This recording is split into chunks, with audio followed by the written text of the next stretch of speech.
श्रीमद् भागवतम दसम स्कंद अध्याय 54 कृष्ण रुक्मिणी विवाह। श्री सुखदेव गोस्वामी ने कहा, सारे क्रुद्ध राजाओं ने अपने कवच पहने और धनुष धारण कर सेना सहित भगवान कृष्ण का पीछा करने लगे।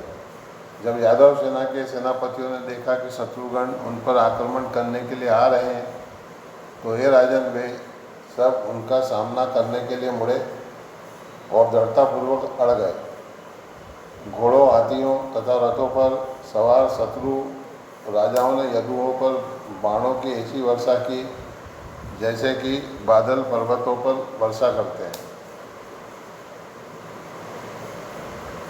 रुक्मिणी ने अपने स्वामी की सेना को बाणों की धुआंधार वर्षा से आच्छादित देखकर भयभीत आंखों से लजाते हुए कृष्ण के मुख की ओर निहारा।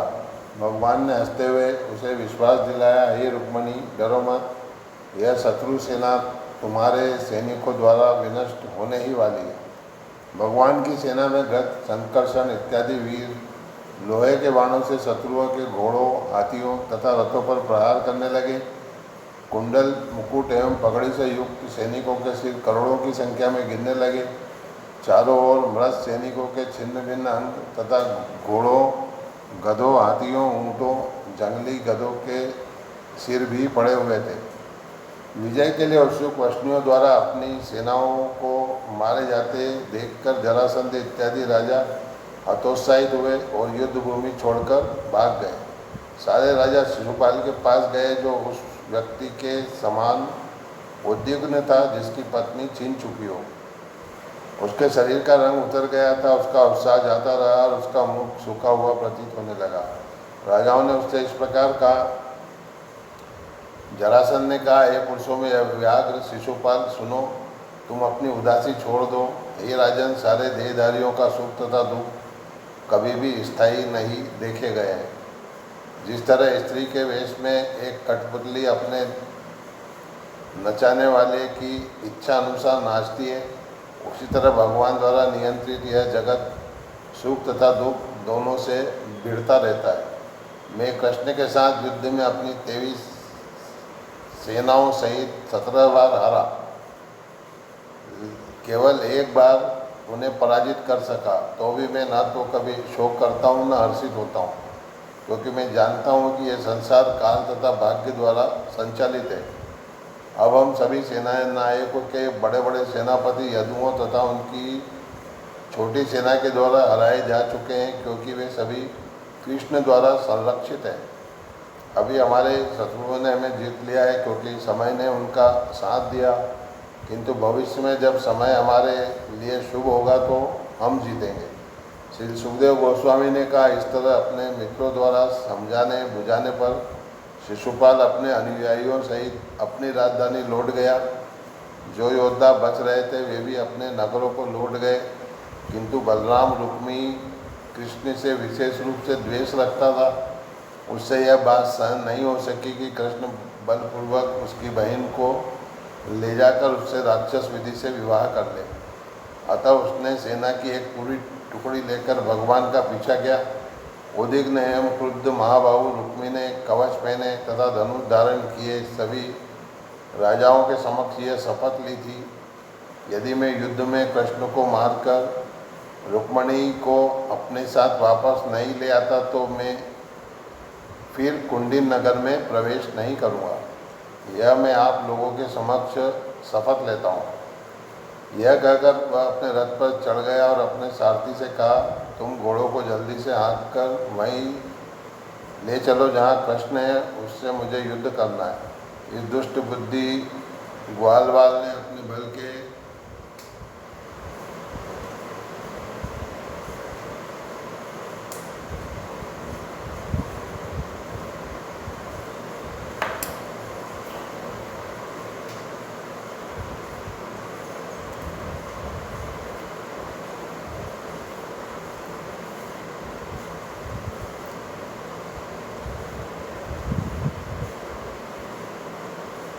यह कहकर वह अपने रथ पर चढ़ गया और अपने सारथी से कहा, तुम घोड़ों को जल्दी से हाँक कर वहीं ले चलो जहाँ कृष्ण है, उससे मुझे युद्ध करना है।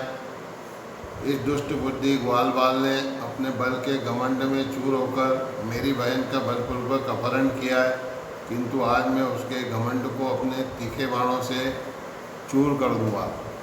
इस प्रकार ढींग हाँकता भगवान के पराक्रम के असली विस्तार से अपरिचित मूर्ख रुक्मी अपने एकाकी रथ में भगवान गोविंद के पास पहुंचा और उन्हें ललकारा, जरा ठहरो और लड़ो। रुक्मी ने भारी जोर लगाकर अपना धनुष खींचा और कृष्ण पर 3 बाण चलाए। तब उसने ये कहा, रे यदुवंश को दूषित करने वाले, जरा एक क्षण ठहर तो। तुम यज्ञ के घृत चुराने वाले कौवे की भांति मेरी बहन को जहाँ तहाँ ले जाओगे, वहाँ मैं तुम्हारा पीछा करूँगा। अरे धोखेबाज, अरे युद्ध में ठगने वाले, मैं आज ही तुम्हारे मिथ्या गर्भ को चूर चूर कर दूँगा। इसके पूर्व कि तुम मेरे बाणों के प्रहार से मरो और लोटपोट हो जाओ, तुम इस लड़की को छोड़ दो। इसके उत्तर में भगवान कृष्ण मुस्करा दिए और अपने 6 बाणों से रुक्मी पर प्रहार करके उसके धनुष को तोड़ डाला। भगवान ने रुक्मी के चारों घोड़ों को 8 बाणों से, उसके सारथी को 2 बाणों से तथा रथ की ध्वजा को 3 बाणों से नष्ट भ्रष्ट कर दिया। रुक्मी ने दूसरा धनुष उठाया और कृष्ण पर 5 बाणों से प्रहार किया। यद्यपि भगवान अच्युत पर इन अनेक बाणों से प्रहार हुआ, किंतु उन्होंने पुनः रुक्मी के धनुष को तोड़ दिया। रुक्मी ने दूसरा धनुष उठाया, किंतु अविनाशी भगवान ने उसे भी खंड खंड कर डाला। रुक्मी ने जो भी हथियार, परिघ, पट्टी, त्रिशूल, ढाल तथा तलवार, शक्ति और तोमर उठाया, उन्हें भगवान हरि ने छिन्न भिन्न कर डाला। तब रुक्मी अपने रथ से नीचे कूद पड़ा और अपने हाथ में तलवार लेकर कृष्ण को मारने के लिए उनकी ओर अत्यंत क्रुद्ध होकर दौड़ा, जिस तरह कोई पक्षी वायु में उड़े। जो ही रुक्मी ने उन पर आक्रमण किया, भगवान ने तीर चलाए, जिससे रुक्मी की तलवार तथा ढाल के खंड खंड हो गए। तब कृष्ण ने अपनी तेज तलवार धारण की और रुक्मी को मारने की तैयारी की। अपने भाई को मार डालने के लिए उद्यत भगवान कृष्ण को देखकर साध्वी सदस्य रुक्मिणी अत्यंत भयभीत हो उठी। वे अपने पति के पैरों पर गिर पड़ी और बड़े ही करुण स्वर में बोली। श्री रुक्मिणी ने कहा, हे योगेश्वर, हे अप्रमेय, हे देवताओं के देव, हे ब्रह्मांड के स्वामी, हे मंगलमय एवं बाहुबली, कृपया मेरे भाई का वध न करें। श्री सुखदेव गोस्वामी ने कहा, रुक्मिणी के अत्यधिक भयभीत होने से उसके अंग अंग कांपने लगे, मुंह सूखने लगा तथा त्रास के मारे उसका गला रुंध गया। उद्वेलित होने से उसका सोने का हार बिखर गया। उसने कृष्ण के पैर पकड़ लिए। तब भगवान ने दया दिखलाकर उसे छोड़ दिया। भगवान कृष्ण ने उस दुष्कृत्य करने वाले को कपड़े की पट्टी दुपट्टे से बांध दिया। इसके बाद उन्होंने उसके कुछ कुछ मूछें तथा बाल छोड़कर शेष सारे बाल हास्यजनक रूप से मोड़कर उसको विरूप बना दिया। तब तक यदुवीरों ने अपने विपक्षियों की अद्भुत सेना को कुचल दिया था, जिस तरह हाथी कमल के फूल को कुचल देता है। जब यदुगण भगवान कृष्ण के पास पहुँचे तो उन्होंने रुक्मी को इस शोचनीय अवस्था में प्रायः शर्म से मरते देखा। जब सर्वशक्तिमान बलराम ने रुक्मी को देखा तो दयावश उन्होंने उसे छुड़ा दिया और वे भगवान कृष्ण से इस तरह बोले। बलराम ने कहा, हे कृष्ण, तुमने अनुचित कार्य किया है। इस कार्य से हमको लज्जित होना पड़ेगा, क्योंकि किसी निकट संबंधी के मूछ तथा बाल मोड़कर उसे विरूपित करना उसका वध करने के ही समान है। हे साध्वी, तुम अपने भाई के विरूप होने की चिंता से हम पर रुष्ट न हो। किसी के सुख तथा दुख का उत्तरदायी उसके सिवा कोई दूसरा नहीं होता, क्योंकि मनुष्य अपने ही कर्मों का फल पाता है।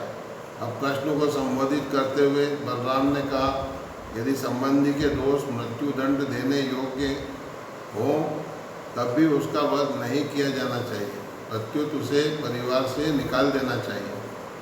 चूँकि वह अपने पाप से पहले ही मारा जा चुका है, तो फिर उसे फिर से क्यों मारा जाए। रुक्मिणी की ओर मुड़कर बलराम ने कहा,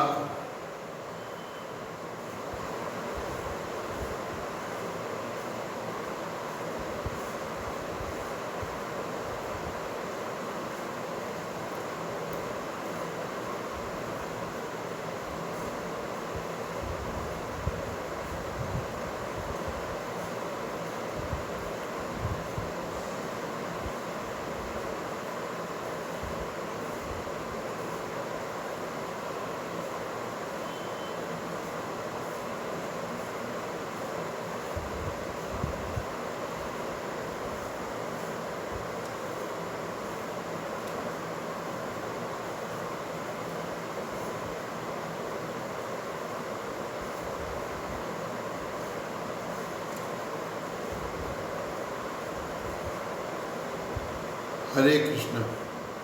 रुक्मिणी की ओर मुड़कर बलराम ने कहा, ब्रह्मा द्वारा स्थापित योद्धाओं के लिए पवित्र कर्तव्य की संहिता का आदेश है कि उसे अपने सगे भाई तक का वध करना पड़ सकता है। निस्संदेह यह सबसे अथावह नियम है।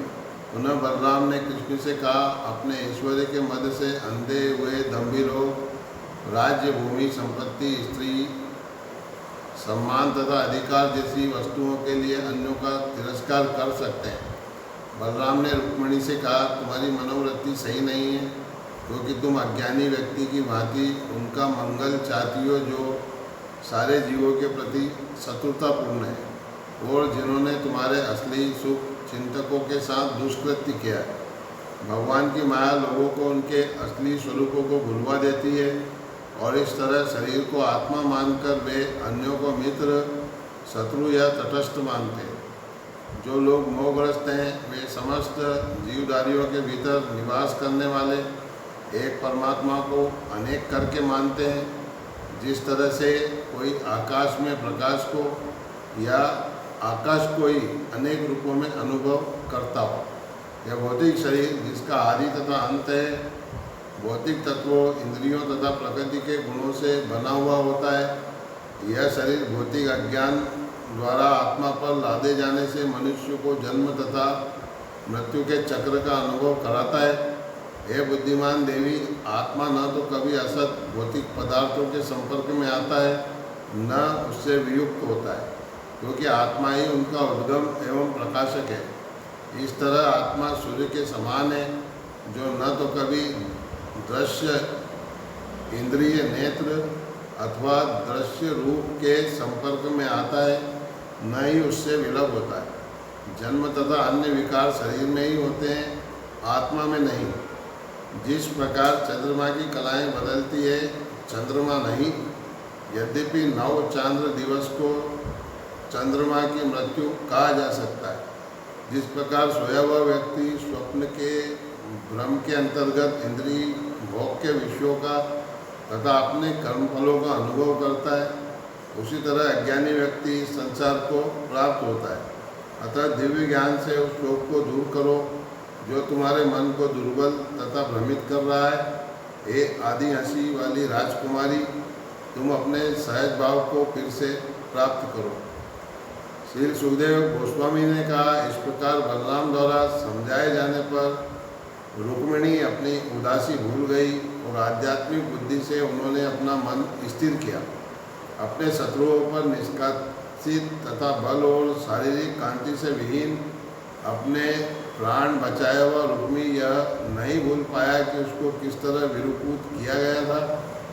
हताश हो जाने के कारण उसने अपने रहने के लिए एक विशाल नगरी बनवाई, जिसका नाम उसने भोजकट रखा, क्योंकि उसने प्रतिज्ञा की थी कि मैं तब तक कुंडिन में प्रवेश नहीं करूंगा जब तक कृष्ण को मारकर अपनी छोटी बहन को वापस नहीं ले आता। अतः रुक्मी हताश होकर उसी स्थान पर रहने लगा।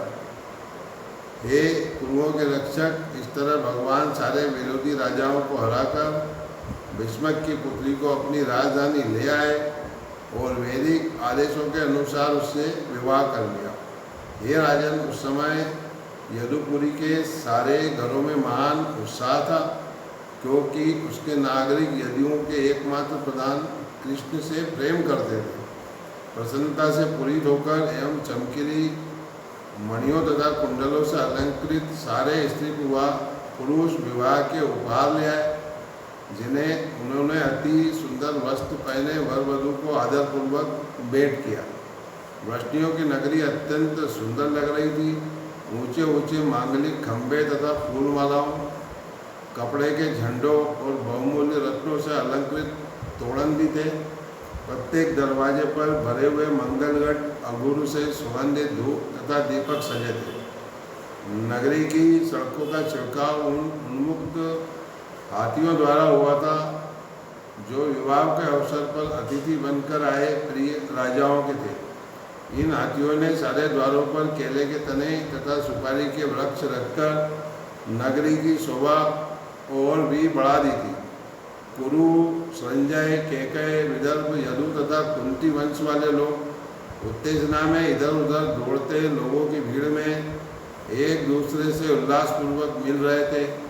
सारे राजा तथा उनकी पुत्रियां रुक्मिणी हरण के उस वृत्तांत को सुनकर अत्यंत चकित थे, जो सर्वत्र गीत के रूप में गाया जा रहा था। द्वारका के निवासी समस्त ऐश्वर्य के स्वामी कृष्ण को लक्ष्मी स्वरूप रुक्मिणी से संयुक्त देखकर अत्यधिक प्रमुदित थे। इस प्रकार श्रीमद् भागवतम दशम स्कंद अध्याय 54 कृष्ण रुक्मिणी का विवाह नामक अध्याय के भक्ति वेदांत श्लोकार्थ पूर्ण हुए। हरे कृष्ण कृष्ण कृष्ण कृष्ण हरे हरे, हरे राम